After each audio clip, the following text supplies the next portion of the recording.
Before Mark went in for this, what he called a routine surgery, he left a Facebook message that really spoke to us and kind of made us realize that he knew the possible outcome of this.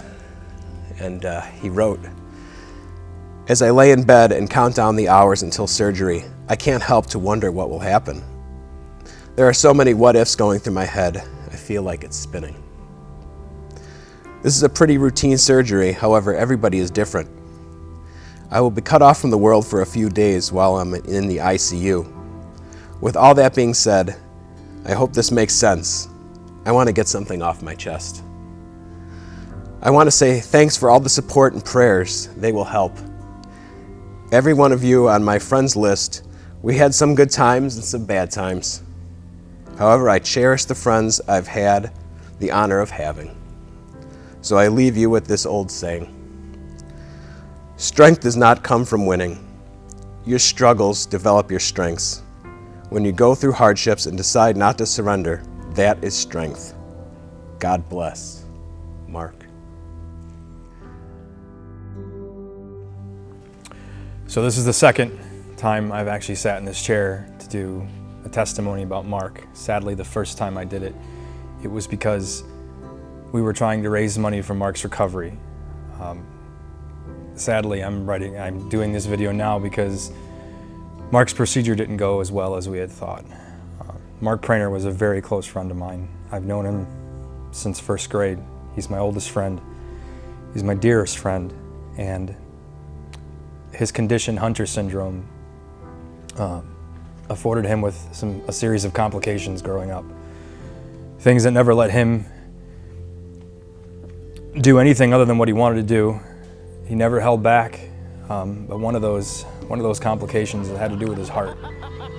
Mark just recently went through a pretty terrible 2 days of heart surgery, in which he didn't make it out the other side.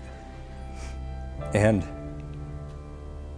Mark was one of the most incredible people I've ever met, and I ever will meet.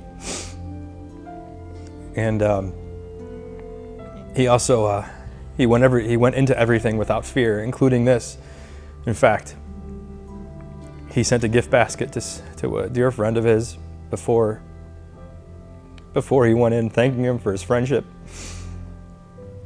He wrote a very touching message on his Facebook wall that you couldn't help but take as the fact that he knew what was going to happen. He knew he wasn't going to make it out of that hospital.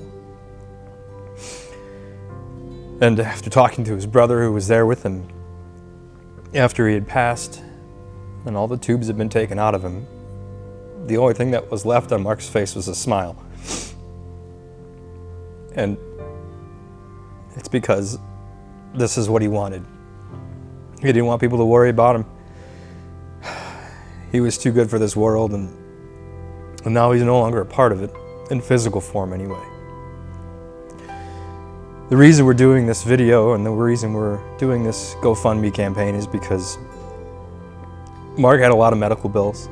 His family now has a pretty serious financial burden on their hands, and final resting costs and just general expenses that Mark used to have to incur. And I don't want them to worry about those expenses. None of his friends do.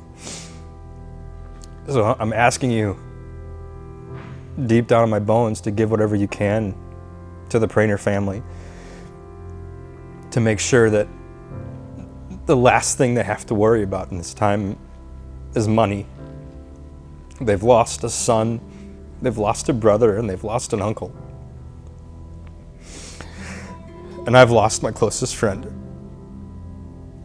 So please do what you can, even if it's only a couple dollars, and help this family out. I will forever carry Mark in my heart, and I know that one day that we'll be together again. Thank you all for watching, and please, again, give what you can. Thank you.